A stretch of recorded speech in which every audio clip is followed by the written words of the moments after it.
नमस्कार दोस्तों, मैं आपका अपना दोस्त राजेश एक बार फिर से आप सबके सामने हाजिर हूं अपने YouTube चैनल बेबाक खबर पर। और आज की जो सनसनीखेज खबर हम लेकर के आए हैं वो आपको जानना बेहद जरूरी है।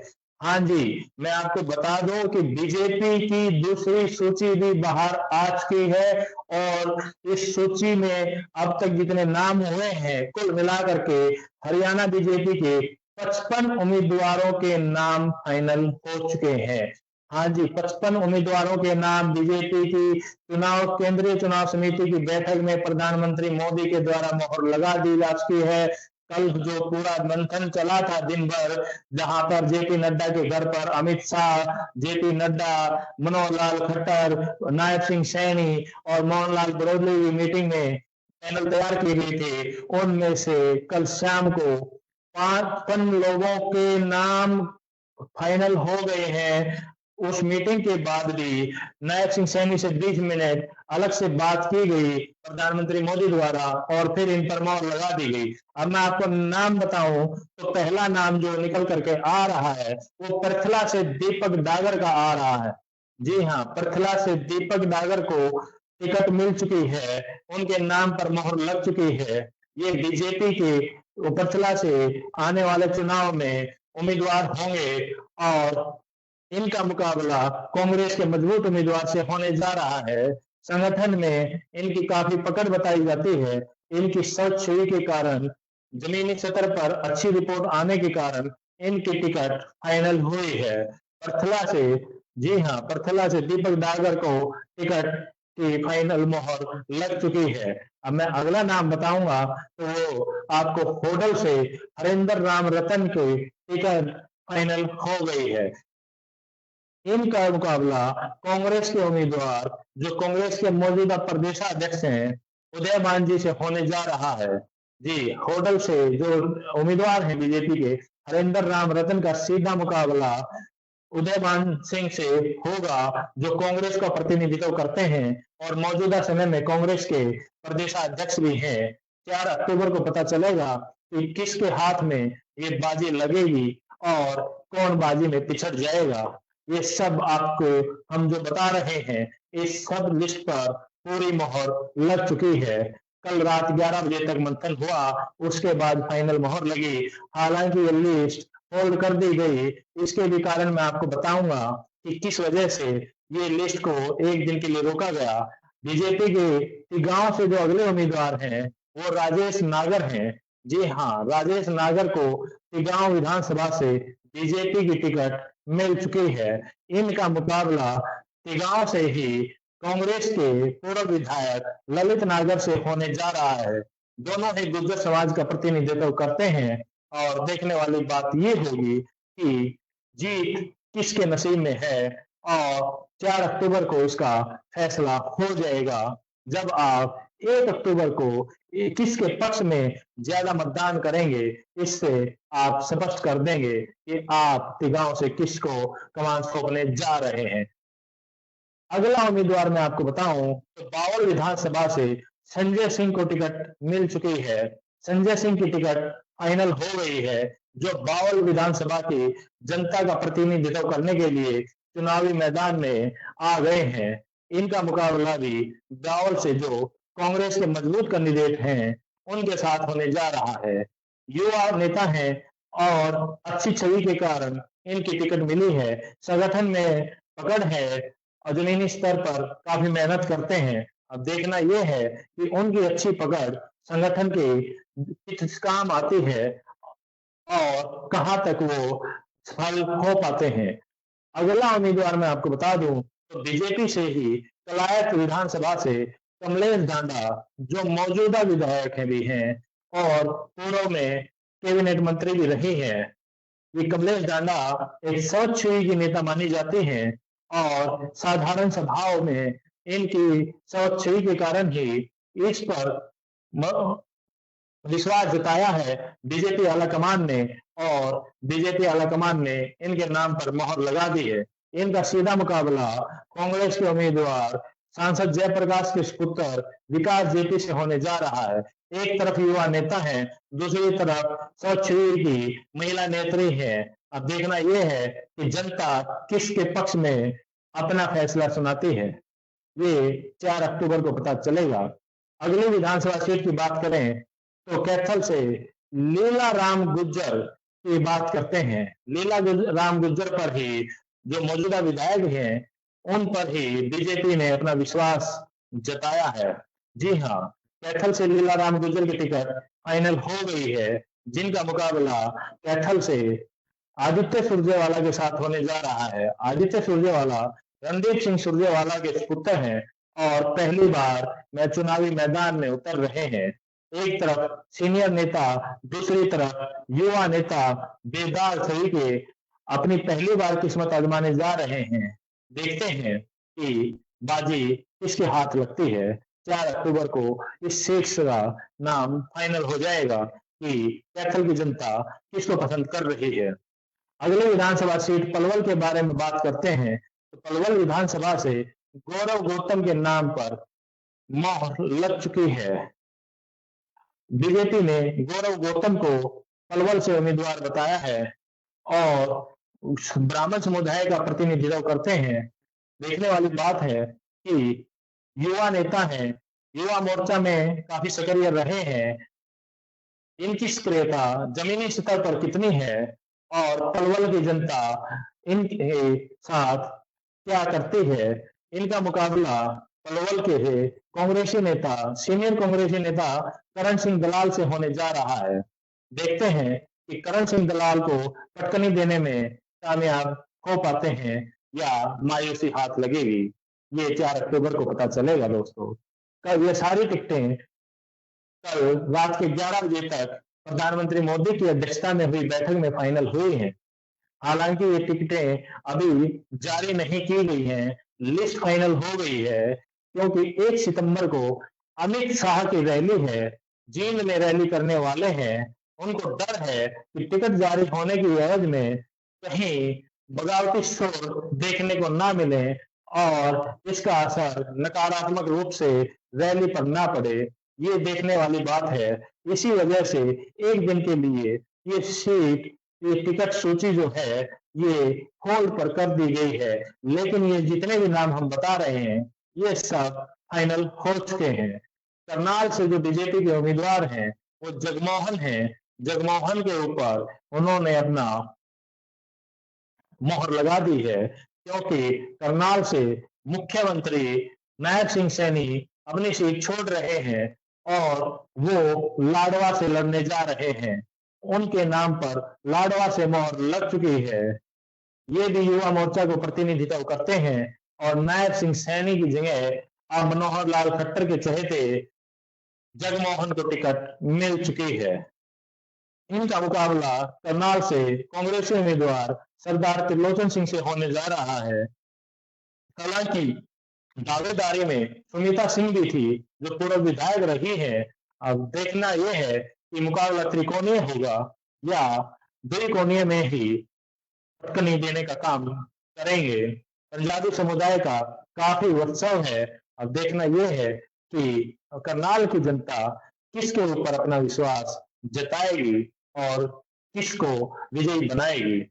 अब अगली सीट की बात करते हैं तो तोशाम से सुरुचि चौधरी का नाम पर मोहर लग चुकी है। इनकी माताजी श्रीमती किरण चौधरी अभी हाल ही में राज्यसभा सांसद बनी है और निर्विरोध चुनी गई है। इसी सूरत में सुरुचि चौधरी ने भी अपनी टिकट के लिए कोशिशें जारी कर दी थी और उनको सफलता भी मिली कि उनके नाम पर तोशाम से मोहर लग चुकी है। इनका मुकाबला इनके ही चचेरे भाई अनिरुद्ध चौधरी से जो कांग्रेस के उम्मीदवार हैं उनसे होने जा रहा है। देखते हैं ये पारिवारिक जंग, ये राजनीतिक जंग किस कदर मोड़ लेती है और राजनीतिक विरासत किस उम्मीदवार की आगे बढ़ती है।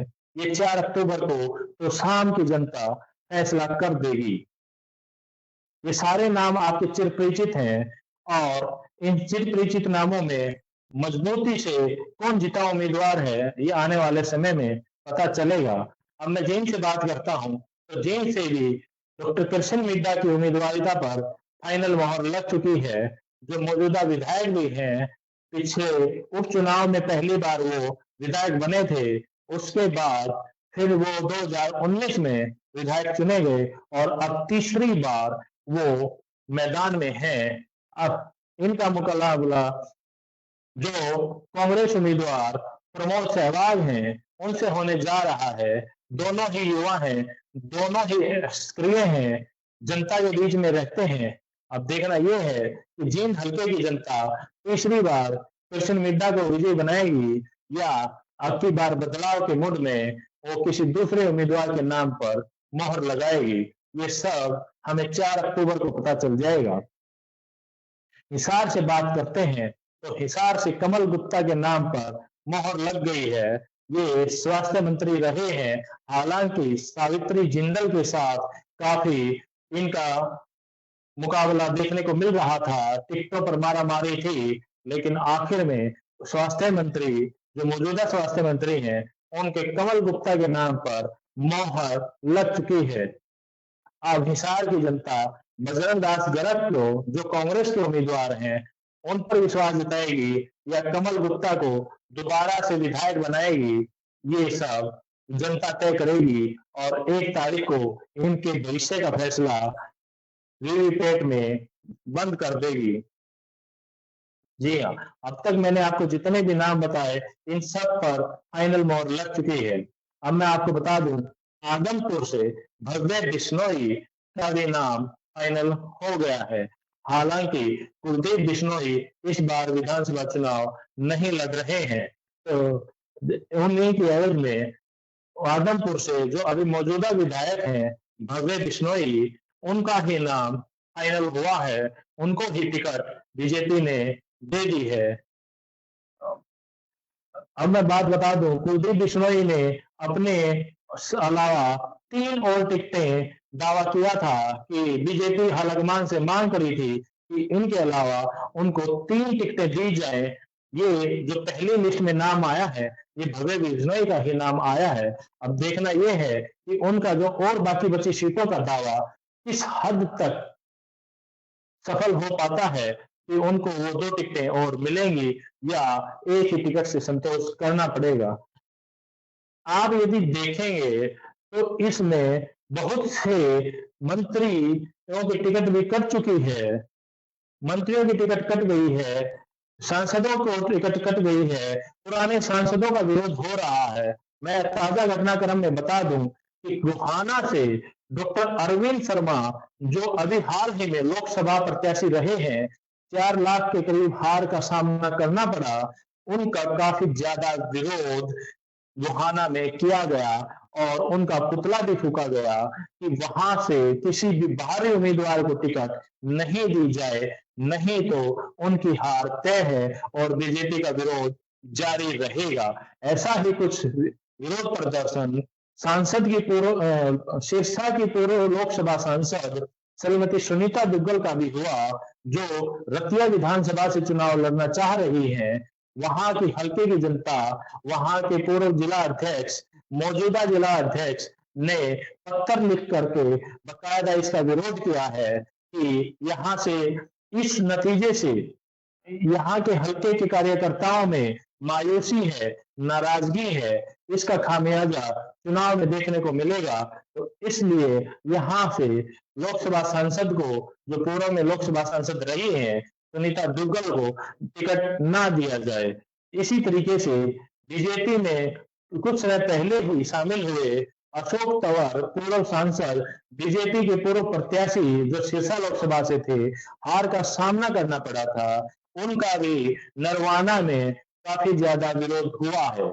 जी हाँ, तो ये सांसदों को जो टिकट देने की कवायद चल रही थी, इसलिए इनके नाम होल्ड पर डाल दिए गए कि बीजेपी के अंदर से ही जब विरोध का सामना करना पड़ रहा है, तो हल्का की जनता जो है, उनके उम्मीदों पर वो कैसे खरा उतरेंगे, ये सब चिंता का विषय बन गया है। अब मैं आपको बता दूं कि गोहाना से जो योगेश्वर दत्त अपना नाम फाइनल मान करके बैठे थे, उनका भी नाम फाइनल नहीं हुआ और उन्होंने भी गोहाना से सीधे दिल्ली दरबार का रुख किया और अमित शाह से मुलाकात करी। अब इसी सूची में मैं आपको अगला नाम बता दूं तो फतेहाबाद से कुलदीप बिश्नोई के समर्थक दूराराम बिश्नोई का भी टिकट फाइनल हो गया है। जी हाँ, 2 टिकटें कुलदीप बिश्नोई जी को मिली हैं। तीसरी टिकट वो नलवा से रणधीर पनिहार की मांग रहे हैं। अब देखने वाली बात ये है कि नलवा से भी वो रणधीर पनिहार को टिकट दिलाने में किस हद तक कामयाब हो पाते हैं। ये सब आने वाले 1-2 दिन में ही पता चल जाएगा। पानीपत ग्रामीण से बात करूं तो मौजूदा मंत्री महिपाल डांडा का नाम भी फाइनल हुआ है। थानेश्वर से सुभाष सुधा का नाम पर भी मोहर लग चुकी है, लेकिन जिनका टिकट कटा है वो असीम गोयल जो मौजूदा परिवहन मंत्री हैं, उनका टिकट कट चुका है। सीमा त्रिखा का भी टिकट कट चुका है, जो मौजूदा विधायक भी रही और मंत्री भी हैं, उनका टिकट भी कट चुका है।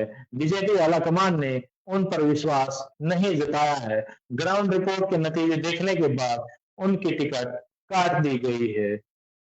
जो आने वाले दिनों में बाकी बचे उम्मीदवार हैं, उनका जब नाम आएगा तो और स्थिति क्लियर हो जाएगी। अनिल विज का खुद का कहना है कि आपने जो ये 55 नाम देखे हैं, इनमें ऐसे नाम हैं कि जो आपको आश्चर्यचकित करेंगे, जिनकी उम्मीद आप नहीं लगा रहे थे, लेकिन बीजेपी ने सभी जिताऊ उम्मीदवारों को टिकट दिया है। अब मैं आपको गुरुग्राम की बताता हूँ। गुरुग्राम जिले में 2 सीटें अहम हैं। एक गुरुग्राम शहर, दूसरा बादशाहपुर विधानसभा। बादशाहपुर विधानसभा से राव नरबीर की टिकट लगभग फाइनल हो चुकी है। राव नरबीर के नाम पर मोहर लग चुकी है। अपना व्यक्तित्व मजबूत कर वो अपना संगठन में जाहिर कर चुके हैं, दिखा चुके हैं, शक्ति प्रदर्शन भी कर चुके हैं और बड़े बेबाकी से, बड़े आत्मविश्वास से वो जनता के बीच में जा रहे हैं। हालांकि यहाँ से भी काफी प्रत्याशी टिकट की रेस में थे, लेकिन राव नरबीर को यहाँ से सफलता हाथ लगी है। गुड़गांव से 2 प्रत्याशी बात करता हूँ, जिसमें मुख्य रूप से नवीन गोयल और जी.एल. शर्मा का नाम निकल कर आ रहा है। इनका भी टिकट फाइनल लगभग हो गया है। किस उम्मीदवार को मिलेगी ये कल या परसों में आपको पता चल जाएगा, लेकिन दोनों ही दावेदार काफी मजबूती से अपना प्रचार प्रसार करने में जुटे हैं। इनमें से नवीन गोयल का पलड़ा भारी दिख रहा है और टिकट के नाम पर उनके ही मोहर लगेगी। ये सब बीजेपी के गुप्त सूत्रों से हमें पता चला है कि नवीन गोयल टिकट लेने में कामयाब हो जाएंगे। हालांकि पिछली बार भी उन्होंने कोशिश करी थी, लेकिन सफलता हाथ नहीं लगी थी। मैं आपको बता दूं कि ये सारे नाम फाइनल हो चुके हैं, केवल लिस्ट रुकी है, तो इसलिए कि 1 सितंबर को अमित शाह जींद में रैली करने जा रहे हैं और जैसे ही ये रैली होगी, उसके तुरंत बाद लिस्ट जारी कर दी जाएगी। लाडवा से भी जब मैं बात करता हूं तो पवन सैनी का टिकट कट चुका है। उनकी जगह पर नायब सिंह सैनी लाडवा से उम्मीदवार होंगे। हालांकि लाडवा की जनता ये पूछ रही है कि जब वो करनाल से सांसद थे, कुरुक्षेत्र से सांसद थे, तो उन्होंने सांसद रहते हुए लाडवा के लिए क्या कार्य करवाए? क्या एक भी कार्य वो गिनवा सकते हैं? आज इसका जवाब तो जनता अपने वोट से देगी। जो 1 अक्टूबर को चुनावी मतदान होने जा रहा है, वहां पर सभी उम्मीदवारों के भाग्य का फैसला हो जाएगा। लेकिन मैं आपको बता दूं कि अब मुख्य मुकाबला 2 ही पार्टियों के बीच में है, जिसमें बीजेपी वर्सेस कांग्रेस है। और जितने भी मीडिया के सर्वे हुए हैं, न्यूज सर्वे हुए हैं और सत्ताधारी पार्टी, विपक्षी पार्टी, इन्होंने जितने भी सर्वे कराए हैं, उन सब में बीजेपी का पलड़ा कांग्रेस के मुकाबले काफी हल्का दिखाई दे रहा है। दिन 1 महीने से भी कम बचे हैं, 30 दिन से भी कम अभी समय शेष है। हर रोज उल्टी गिनती चालू हो चुकी है। प्रत्याशी, संभावित प्रत्याशी, टिकट जिनकी फाइनल हो चुकी है, जिनकी फाइनल नहीं भी हुई है, सब दिन रात जुगत में लगे हैं कि किस कदर से उनकी भाग्य का दरवाजा खुल जाए और उनकी मेहनत जो है वो सफल हो जाए और हल्के की जनता उन पर विश्वास करके आने वाले 5 साल के लिए उनके हल्के के भविष्य की कमान उनको सौंप दे।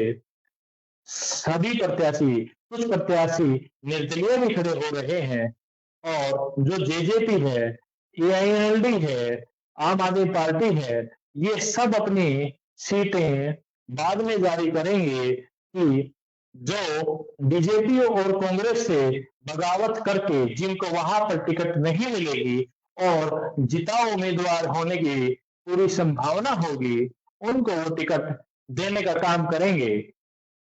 उनमें से कितने उम्मीदवार दूसरी पार्टियों की सीट पर जीत दर्ज करने में सफल हो पाते हैं, ये सब हमें 4 अक्टूबर को पता चलेगा। लेकिन दोस्तों, मैं आपको बता दूं कि आपको केवल इस 1 महीने का आकलन नहीं करना है, पूरे 5 साल का, पिछले 5 साल का रिपोर्ट कार्ड आपको उनका आकलन करना है। आपके बीच में आएंगे, आपसे वोट मांगने की अपील करेंगे, आपसे लोक लुभावन वायदे भी करेंगे। आपको ये सब परखना है कि आप किस उम्मीदवार पर अपना भरोसा कायम रखते हैं और उसको अपना वोट देने का महत्वपूर्ण कार्य जो है वो करेंगे, जिससे आपका भविष्य उज्जवल हो सके। आपके हल्के में विकास कार्य जितनी उम्मीदें की जा रही हैं वो सब पूरे हो सके। हम आपके साथ ऐसे ही बने रहेंगे। आपका प्यार, आपका लड़ हमें लगातार चाहिए। आप तक बेबाकी से सारी खबरें पहुंचाने के लिए, आपके पास हर वो तथ्य दिखाने के लिए, हर वो चाहे अनचाहे फैक्ट बड़ी बेबाकी से रखने के लिए हम आपको बता दें कि हम आपके सामने वो सारी तस्वीर पेश करेंगे जिससे हरियाणा की जनता ये तय कर सके कि हरियाणा का भविष्य किसके हाथों में सुरक्षित है। जैसे ही इलेक्शन आए हैं, मैं आपको बता दूं कि जजपा के बागी विधायक रामनिवास सुरजाखेड़ा, जो नरवाना से विधायक हैं, उन पर भी रेप का आरोप लग चुका है। जो 1 सितंबर को यानी कल बीजेपी को ज्वाइन करने वाले थे, उन पर अब रेप की धारा में एफआईआर दर्ज हो चुकी है। ये हालांकि राजनीतिक साजिश बताया जा रहा है, लेकिन जो आरोप लगाने वाली युवती ने खुले शब्दों में कहा है कि नौकरी दिलाने के बहाने उन्होंने मेरे साथ दुष्कर्म किया और उसका नाजायज फायदा भी उठाया। अब ये देखना होगा कि बीजेपी इस आरोप लगने के बाद उनको अपनी पार्टी में शामिल करती है कि नहीं, ये सब अब देखने वाली बात है। मैं कांग्रेस की बात करता हूं तो कांग्रेस की भी सभी सीटों पर मंथन हो गया है। प्रदेश की जो कमेटी थी, चुनाव कमेटी में सभी 90 सीटों पर पैनल बन चुका है। 30 से ज्यादा उम्मीदवारों की सिंगल नाम का पैनल बना है। 50 से ज्यादा उम्मीदवारों पर 2 नामों का पैनल बना है और बाकी 10 सीटों पर रस्साकसी हो रही है, जिसमें कौन से गुट को बाजी हाथ लगती है, ये आने वाले 1-2 दिन में ही पता चल जाएगा। 2 सितंबर को केंद्रीय स्क्रीनिंग कमेटी की मीटिंग है और उस मीटिंग में उन नामों पर फाइनल मोहर लग जाएगी, जिसके अध्यक्ष अजय माकन हैं और उसके बाद कांग्रेस भी अपनी लिस्ट जारी करने की स्थिति में होगी। हालांकि कांग्रेस की फाइनल जो सूची है सभी 90 सीटों की 5 सितंबर के बाद ही आने की संभावना है। अब देखना यह है कि जो नाम फाइनल हुए हैं उनमें किस किस उम्मीदवार को अपने भाग्य की चाबी का अवसर मिलता है और इस सत्ता विरोधी लहर में किस हद तक वो उम्मीदवार अपने हलके में जीत दर्ज करने में कामयाब होते हैं। ये सारी बातें आपको हर रोज आने वाले घटनाक्रमों से साफ होती चली जाएंगी। हरियाणा के विधानसभा चुनाव की तस्वीर बिल्कुल एक नजरिए से आपके सामने तस्वीर साफ होगी, जो आपको अंदाजा और आकलन करने में मदद करेगी कि किस कदर आपके नेता आपके पास आ रहे हैं, उनके विचार क्या हैं, उनकी सोच क्या है, वो हल्के का भला कर भी सकते हैं कि नहीं। हालांकि मैं आपको बता दूं, कांग्रेस पार्टी के जो उम्मीदवारों ने 5 फार्मूले अपनाए हैं, उन फार्मूलों का जिक्र भी मैं आपके साथ करना चाहूंगा। सबसे पहले तो जो 2 बार से ज्यादा हार चुके हैं, उनको टिकट नहीं मिलेगी। जो भी आरोपी है किसी उसमें आदेश में अपराध में उनके ऊपर आरोप लग चुके हैं, उनको भी कांग्रेस पार्टी टिकट नहीं देगी। तीसरा, किसी भी वर्तमान सांसद, चाहे वो लोकसभा सांसद है या राज्यसभा सांसद है, उनकी भी टिकट नहीं मिलेगी। जी हाँ, जो पीछे बात चल रही थी, दीपक बाबरिया ने यह भी स्पष्ट कर दिया है कि जो अभी हाल ही में 1 साल से कम समय में दूसरी पार्टियों को छोड़ करके आए हैं नेता, उनको भी हम टिकट नहीं देने जा रहे हैं।